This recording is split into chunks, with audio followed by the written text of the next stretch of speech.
एक बात तो साफ है कि अगर भविष्य में कांग्रेस पार्टी राष्ट्रीय जनता दल के साथ मिलकर चुनाव लड़ना चाहती है, तब ऐसी स्थिति में उसे पप्पू यादव का साथ छोड़ना होगा। मेरा मतलब कि कांग्रेस पार्टी तेजस्वी यादव और पप्पू यादव में से किसी एक को ही चुन सकती है, और पप्पू यादव के मौजूदा रवैया से ऐसा साफ प्रतीत भी होता है। आपके मन में यह सवाल आ रहा होगा कि पप्पू यादव किसी दूसरी पार्टी के नेता हैं, तो फिर कांग्रेस पार्टी से उनका क्या लेना देना।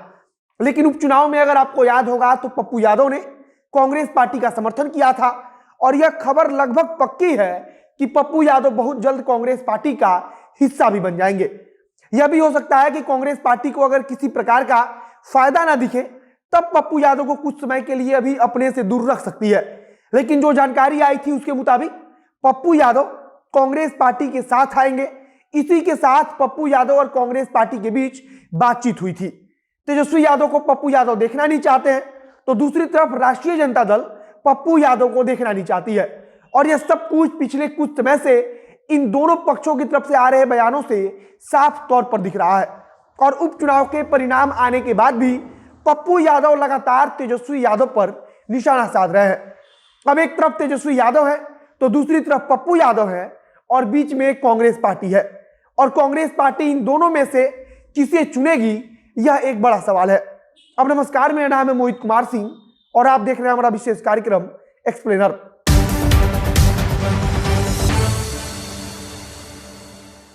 जब उपचुनाव का चुनाव परिणाम आया तब पप्पू यादव ने ट्वीट किया था, जिसमें साफ तौर पर दिख रहा था कि तेजस्वी यादव और उनकी पार्टी राष्ट्रीय जनता दल को वे निशाना बना रहे हैं।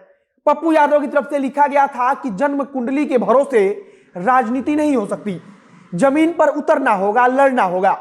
चांदी के चम्मच और सोने के पालने में सोने से मुकाम नहीं मिल सकता है।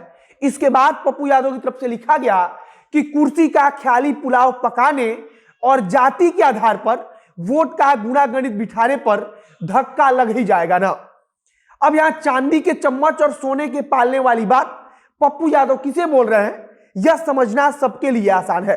वे नेता प्रतिपक्ष तेजस्वी यादव को बता रहे हैं कि जन्म कुंडली के भरोसे राजनीति नहीं की जा सकती है, उसके लिए जमीन पर उतरना होता है। इसके पहले भी लगातार तेजस्वी यादव को चांदी के चम्मच से खाना खाने वाला राष्ट्रीय जनता दल के विरोधी दल और नेता बताते रहे हैं। कहा जाता है कि तेजस्वी यादव लालू प्रसाद यादव के कारण राजनीति में आए हैं, और इसी बात को एक प्रकार से पप्पू यादव दोहरा रहे हैं। एक और चीज है कि पप्पू यादव राष्ट्रीय जनता दल और तेजस्वी यादव को बार बार जाति और नफरत की राजनीति करने वाला करार दे रहे हैं। राष्ट्रीय जनता दल भी बस जाति वाले गणित के कारण ही पप्पू यादव को पसंद नहीं करती है। राष्ट्रीय जनता दल को इस बात का डर रहता है कि कहीं पप्पू यादव बिहार की राजनीति में बड़े जनाधार की तरफ बढ़ेंगे, बड़े जनाधार वाला नेता बनेंगे, तब इसका नुकसान राष्ट्रीय जनता दल और नेता प्रतिपक्ष तेजस्वी यादव को उठाना पड़ेगा। पप्पू यादव को कुछ महीने पहले जब गिरफ्तार किया गया था, उस समय भी राष्ट्रीय जनता दल लगातार इसे भारतीय जनता पार्टी की साजिश बता रही थी, और पप्पू यादव को भारतीय जनता पार्टी का एजेंट बता रही थी।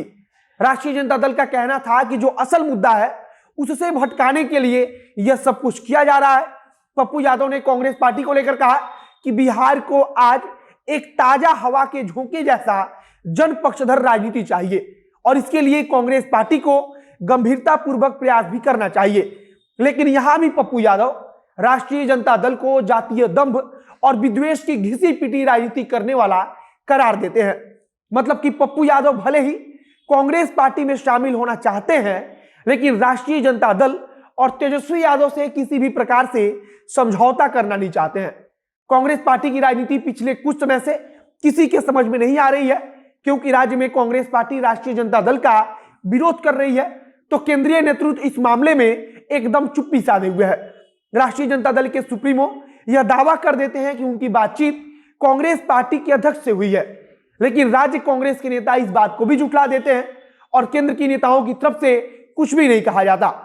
यह बात तो लगभग साफ है कि पप्पू यादव बहुत जल्द कांग्रेस पार्टी में शामिल हो जाएंगे या कांग्रेस पार्टी का हिस्सा हो जाएंगे। लेकिन उनके आने के बाद कांग्रेस पार्टी और राष्ट्रीय जनता दल के रिश्ते कैसे रहेंगे, इसके बारे में कहना जल्दबाजी होगी। लेकिन राष्ट्रीय जनता दल पप्पू यादव को इतनी आसानी से स्वीकार कर लेगी, यह कहना मुश्किल है।